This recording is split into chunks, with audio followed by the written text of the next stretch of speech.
Hi everyone and welcome back to the Public Voice of Radio Part 2. Here I will cover chapter 27 and 28 and so let's start with the first one, chapter 27. So in this chapter, the author discussed the role of advertising agencies, particularly the connection between J. Walter Thompson Company or JWT in creating radio advertisements and sponsored program and the competition between the agency and the National Broadcasting Company or NBC in their control over the sponsored radio program from late 1920s to 1940s. So together they shaped the popular programs and set the cultural standards the American public listened in their wireless during the heyday of the radio. So it's very important to look at the role of JWT in this period because as an agency that works a lot with different clients, they basically dominate the content of NBC programming in the early 1930s up to 1940s. And the competition that existed between them, as well as the kind of content that they produced because of the competition, became something that is fascinating to be discussed in this chapter. So in the early 1920s, many advertising agencies who had close relationships with the print media were very loyal to the print media. So they say that they were not interested in creating radio advertisements precisely because their close connection with the print media. So at JWT, the agency was led into radio by a few of its more adventurous clients. So these clients were the ones who came to JWT and say that, can we make advertisement for radio that we can broadcast? At first, the agency resisted their clients' interest due to the unsettled state of broadcasting in the 1925. And for more of the information of why this is so, you can go back and listen to the mini lecture 1 because it discussed more about the condition of radio in the early 1920s. They were also concerned about the possibilities of misinterpretation of the spoken word and the impossibilities of knowing the circulation number, unlike with the print media, that you can basically count how many copies of magazines or newspapers that are being sold and who get to see the print advertisements. And also a concern that radios or more indirect selling might not be as effective as print, where you can, basically give this hard sell kind of approach. So JWT did not have its official radio department until 1927. So by 1928, the agency began to sign in new clients, and over the next year, use and accept radio as part of JWT. In 1929, when Reber took over the department, he became disappointed by the limited role the radio networks, particularly NBC, gave to the advertising agency. And this is because at that time, NBC has its own department for producer, for director, for talents, and they have full control of the production of radio programs, and they only allowed minimal role of agency and the sponsors in designing their program for the radio. So Reber think that the agency had their own talents, their own skilled people who could produce, who could write, who could direct this radio drama or radio programming.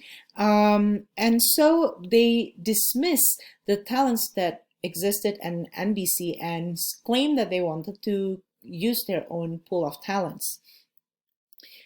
So by 1930s, JWT had more than 33 shows created by their own team on the air, which amounted to 60 hours a week.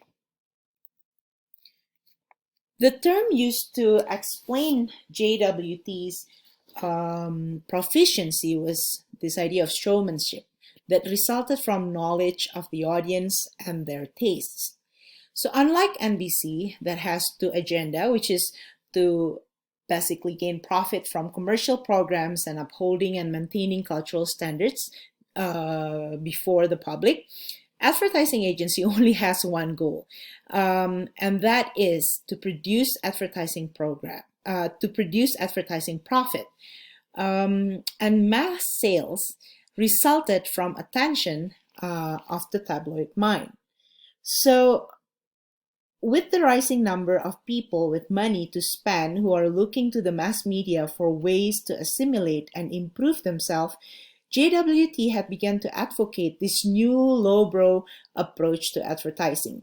So here we can see how the term mass and culture would come together in a powerful new combination. So if you remember the term mass culture that we discussed at the beginning of the semester, we see it here again, how this very straightforward approach that advertising agency had with their sponsored partner in creating program that just basically want to reach or be broadcasted and listened by as many people as possible in order to be able to sell their products.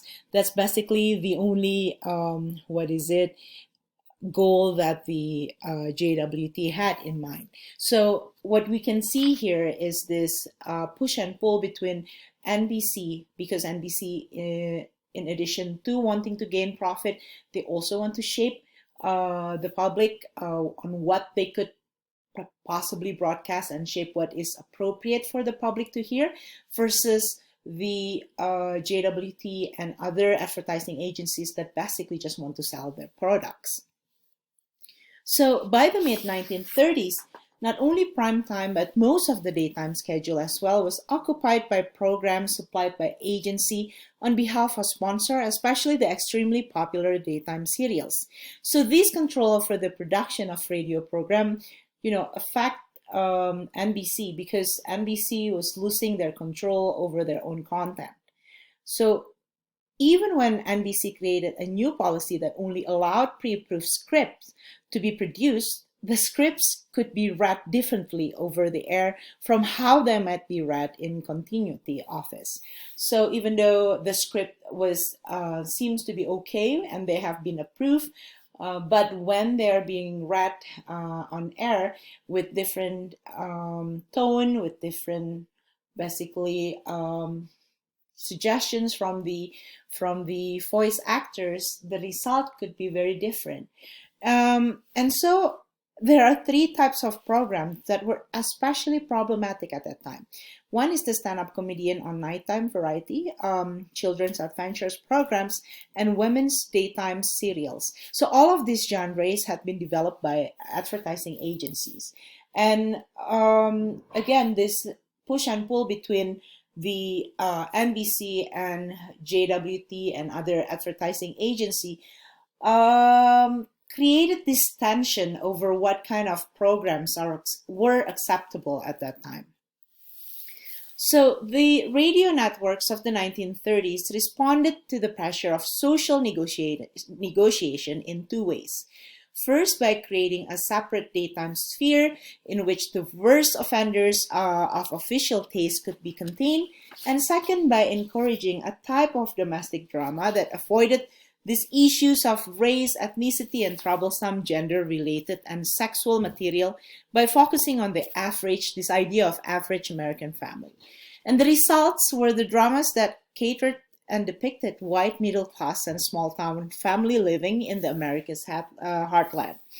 So the dramas that were popular at that time became those domestic sitcoms that combine drama and comedy, because it's something that is safe, something that promotes values and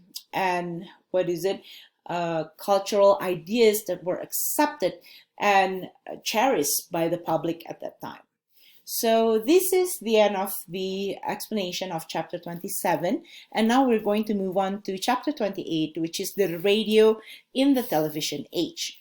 So in this chapter, the focus is no longer about advertisement, but we're moving from the 1930s to the 1950s when television begin its popularity. So a lot of people were worried whether radio would still be relevant.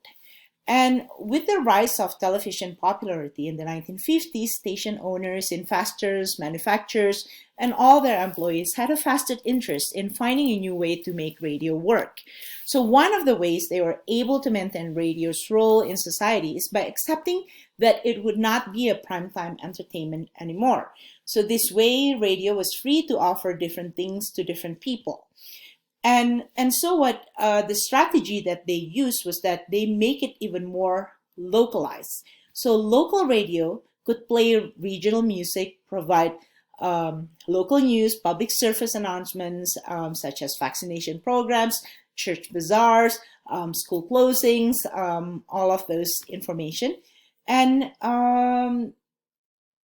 by doing this, they're actually tapping into this idea of localization, and they become more specialized, seeking out and catering to special interest audiences that becomes the focus of the radio. So what happened is that it's now able to fill the cracks and find the people not watching televisions or not served by television. And this includes creating programs for the minorities. If you look at your chapter 28 book, then you'll see that towards the end, the author discussed programs for Black families because television did not cater to them. So radio was able to actually cater for these minorities who want some sort of information, entertainment that are relevant to their culture and as well as their values.